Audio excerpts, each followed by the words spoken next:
하나님 말씀 마태복음 14장 1절에서 12절의 말씀입니다. 마태복음 14장 1절에서 12절 우리 한 목소리로 같이 읽겠습니다. 시작. 그때에 분봉왕 헤롯이 예수의 소문을 듣고 그 신하들에게 이르되 이는 세례 요한이라 그가 죽은 자 가운데서 살아났으니 그러므로 이런 능력이 그 속에서 역사하는도다 하더라. 전에 헤롯이 그 동생 빌립의 아내 헤로디아의 일로 요한을 잡아 결박하여 옥에 가두었으니 이는 요한이 헤롯에게 말하되 당신이 그 여자를 차지한 것이 옳지 않다 하였습니다. 헤롯이 요한을 죽이려 하되 무리가 그를 선지자로 여김으로 그들을 두려워하더니 마침 헤롯의 생일이 되어 헤로디아의 딸이 연석 가운데서 춤을 추어 헤롯을 기쁘게 하니 헤롯이 맹세로 그에게 무엇이든지 달라는 대로 주겠다고 약속하거늘 그가 제 어머니의 시킴을 듣고 이르되 세례 요한의 머리를 소반에 얹어 여기서 내게 주소서 하니 왕이 근심하나 자기가 맹세한 것과 그가 함께 앉은 사람들 때문에 주라 명하고 사람을 보내어 옥에서 요한의 목을 베어 그 머리를 소반에 얹어서 그 소녀에게 주니 그가 자기 어머니에게로 가져가니라. 요한의 제자들이 와서 시체를 가져다가 장사하고 가서 예수께 아뢰니라. 아멘. 오늘 말씀의 제목은 의로운 목소리라는 제목으로 말씀을 나눕니다. 예수님께서 이스라엘 앞에 나타나신 후에 가는 곳마다 천국 복음을 전파하시고 또 영육간의 병든 자들을 고쳐주셨습니다. 예수님께서 그렇게 가르치시고 또 행하시는 일들을 보고 들은 자들마다 그분의 그 가르침, 그분의 그 새로움, 능력의 크고 기이함 이런 것을 보면서 이분이 과연 누구이신가 라는 그런 물음을 피할 수 없었습니다. 그러니까 사람들은 이분이 누구이신가, 함께 따르는 제자들도 이분이 누구이신가라는 질문을 가지고 이제 계속 그분의 가르침과 행하시는 일들을 보게 되는 거죠. 그런데 이제 세례 요한조차도 참 혼란스러운 나머지 사람들을 보내서 오실 그이가 당신입니까? 우리가 다른 일을 기다려야 됩니까? 이렇게 이제 여쭙기도 했었고 또 서기관과 바리새인들은 성령으로 임하는 그 천국을 스스로 배척하며 모독하기까지 했었죠. 그들 역시 이런 일을 행하는 이 사람은 누구인가라는 어떤 질문에 대한 그들의 답변으로서 반응으로서 불신앙의 모습으로 어떻게 나타났습니까? 그는 귀신의 왕 바알세불을 힘입어서 이런 능력을 행한다. 이런 식으로 모독을 한 거죠. 근데 심지어 가족들은 어땠어요? 예수님을 향해서 미쳤다고 생각하고 예수님을 잡으러 오기도 했죠. 고향으로 돌아가서 말씀을 가르치고 능력을 행할 때는 고향 사람들은 어땠습니까? 선입견과 편견에서 벗어나지 못한 채 예수님의 가르치는 이 천국의 비밀, 또 그가 나타내시는 그 천국의 능력들을 눈으로 직접 보고서도 불신하고 배척을 합니다. 그러니까 지금 예수님 주변의 상황, 일들 이렇게 진행되어 가던 중에 한 가지 오늘은 뜻밖의 사건이 발생을 합니다. 내용 관찰 문제 1번을 보시면 헤롯은 예수의 소문을 듣고 어떤 결론을 내렸습니까? 당시 갈릴리 지역을 다스리던 분봉왕 이 헤롯도 예수님의 소문을 딱 듣고서는 이분이 과연 누군가라는 질문을 피할 수가 없었던 거죠. 그러면서 어떤 결론을 내렸습니까?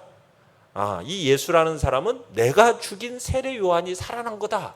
이런 결론을 내립니다. 죽은 세례 요한이 살아났다라는 얘기는 그 세례 요한의 육체가 다시 살아났다 이렇게 생각한 것이 아니라 세례 요한의 영혼이 예수 안으로 들어가서 지금 예수로 하여금 지금 세례 요한의 권능을 가지고 세례 요한처럼 행동하게 한다. 지금 이렇게 생각한 겁니다. 그러니까 예수님의 이 역사적인 출현은 사람들로 하여금 질문을 갖게 하는 겁니다. 이분이 도대체 누구인가? 이분은 누구이신가? 이 질문을 스스로 하게끔 했다라는 거죠. 저 나사렛 출신의 예수라는 사람은 저 인물은 도대체 어떤 사람인가? 그가 가르침과 그가 행하는 일들을 도대체 어떻게 받아들여야 하는가? 이 질문은 당시 이스라엘뿐만 아니라 오늘을 살아가는 우리에게 있어서도, 복음을 듣게 된 모든 사람들에게 있어서도 동일한 질문이죠. 예수 그는 누구인가? 그에 대한 질문이, 그 질문에 대한 답변이 어떠냐에 따라서 영생이 이렇게 영생과 영벌로 갈라진다는 걸 우리가 알게 되는 거죠. 내용 관찰 문제 2번을 보시면 세례 요한이 지적한 헤롯의 죄악은 무엇이었습니까? 자, 헤롯 대왕은 이 지금 분봉왕 헤롯 이전에 헤롯의 아버지 헤롯 대왕이 있습니다. 이 헤롯 대왕이 있는데, 이 헤롯 대왕이 죽은 후에 세 아들이 나라를 셋으로 이렇게 나누어서 각각 다스리게 되거든요. 그런데 오늘 본문에 나오는 이 헤롯은 헤롯 안디바라고 불려지는 사람으로서 갈릴리 지역을 다스리는 분봉왕이었습니다.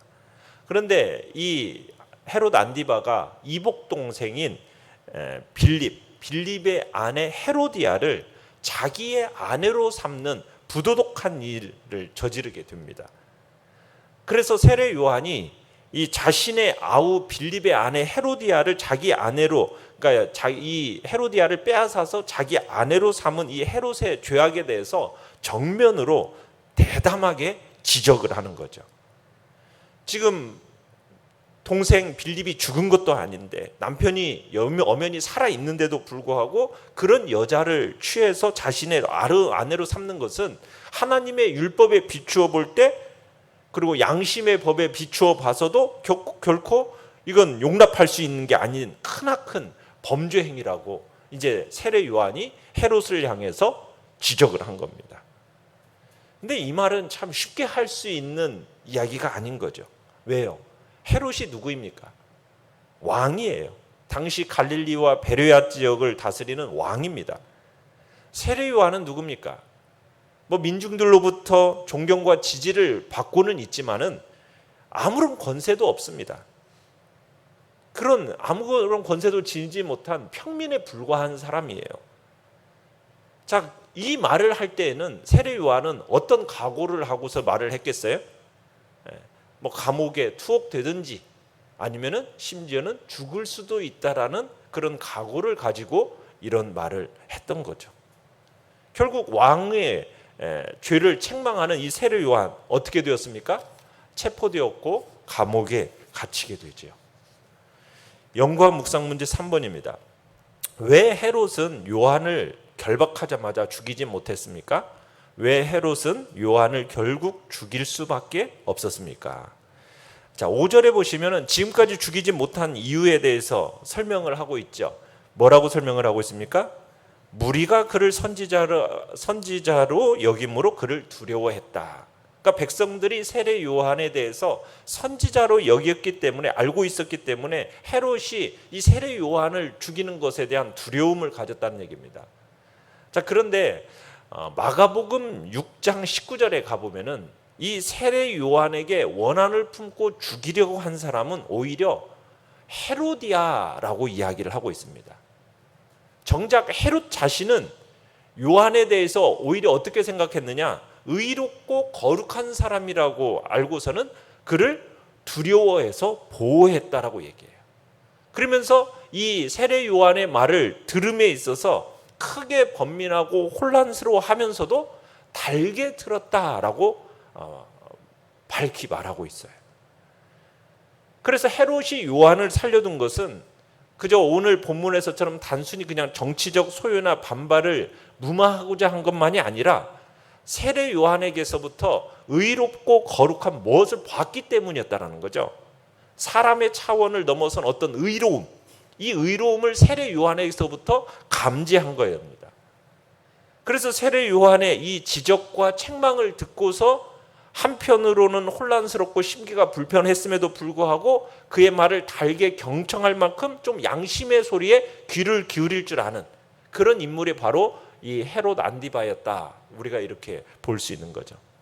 자, 그런데 헤롯이 자신의 생일날 연회를 베풀게 됩니다. 그런데 그 연회 석상에서 자신의 마음을 아주 기쁘게 해주는 춤을 이 헤로디아의 딸이 추게 돼요. 그 모습을 보고서는 너무 마음이 좋아가지고 그에게 네가 무슨 소원이든 이야기해라. 그럼 다 들어주겠다 하면서 맹세까지 합니다. 그리고 그 앞에는 수많은 귀빈들이 함께 그 모습을 그 말 맹세까지 다 듣게 된 거죠. 그런데 헤롯으로부터 이 헤로디아의 딸이 무엇을 달라고 요구합니까? 8절에 보면 자기 어머니가 시키는 대로 세례 요한의 머리를 소반에 얹어서 내게 주소서 이렇게 요구를 하는 거예요. 그러니 어떻게 보면은 헤롯이 자기가 맹세한 것도 있고 또 지금 사람들이 많이 보는 앞에서 지금 이 일을 행했으니 어떻게 하겠어요? 그 요청대로 세례 요한의 머리를 베어서 이제 그녀에게 주게 된 겁니다. 참 안타까운 것은 이 세례 요한의 참수형이 헤롯의 어떻게 보면 축하 생일 잔치의 행사의 어떤 하나로 이렇게 거행되게 되어진 거죠.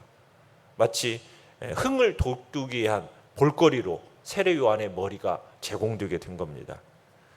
결국 거절하지 못한 헤롯 그리고 그녀의 요청대로 세례 요한의 머리를 베어서 이제 그 머리를 그녀에게 주게 된 겁니다. 그래서 결국 세례 요한은 죽게 된 거죠. 느낀 점 4번입니다. 자신의 정욕과 권력과 체면만을 생각하는 헤롯을 보며 무엇을 느낍니까? 자, 헤로디아의 딸이 춤추는 것을 보고서는 그 자리에서 뭐든지 나라의 절반이라도 내가 주겠다라고 맹세할 만큼 헤롯은 충동적인 사람이라는 것을 우리가 보게 됩니다. 그러니까 헤롯은 자신의 감정을 좀 잘 다스리지 못하는 순간의 기분에 좌우되는, 그래서 경솔하게 맹세할 만큼, 헛된 맹세를 할 만큼 자기의 감정을 따라서 행하는 사람으로 보여져요. 그리고 결국 하나님의 사람을 살해하는 엄청난 범죄를 저지르게 되는 거죠. 그러니까 순간적인 기분, 감정, 이걸 다스리지 못하면은 어떤 일이 벌어지는가? 결국 자기 스스로 올무에 걸려서 넘어지고 말니다. 이 감정이라는 것은 우리가 잘 다스리면은 우리의 삶을 더 풍요롭게 하는 윤활유 같은 것이 되지만, 이 감정이라는 것을 잘 다스리지 못하면은 우리 스스로를 얽어매는 무서운 올무가 될 수 있다라는 거예요.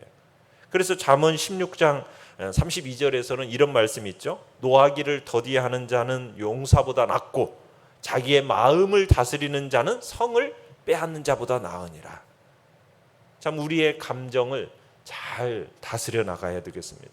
순간적인 기분에 휩쓸려서 어리석은 말이나 어리석은 행동을 하지 않도록 항상 신중하게 깊이 생각하고 말하며 행동하는 사람이 되어야겠죠. 또한 여기서 우리가 볼 수 있는 것은 자신의 말에 얽매여서 옳지 않은 일인 줄 알면서도 또한 심히 고통스러워하면서 또 귀인들 앞에서 그 자기의 체면 때문에 결국 세례 요한을 죽이라고 명령한 참 나약한 모습, 우리가 볼 수 있는 거죠. 그러니까 헤롯은 우리가 아까 얘기했듯이 의롭고 거룩한 것에 대한 어떤 종교적인 감수성이 있고 또 양심의 고통에 대한 민감한 도덕적인 감수성이 돋보이는 참 특이한 인물이긴 합니다. 자, 이런 사실이 어디에서 또 우리가 볼 수 있냐면, 헤롯이 우리가 2절에서 보듯이 예수님에 대한 소문을 딱 듣고서는 뭐라고 생각하는 거예요? 자기가 죽인 세례 요한이 다시 살아났다, 이렇게 말하고 그 반응에서 그 확인할 수 있는 거예요. 세례 요한에게서 보고 느꼈던 그 특별한 의로움과 거룩함을 누구에게서 또 감지하는 겁니까? 예수님에게서도 감지하는 거죠. 그러면서 심지어 죽은 세례 요한이 다시 살아난 것 같이 살아났다고까지 이렇게 얘기하는 걸 볼 때예요.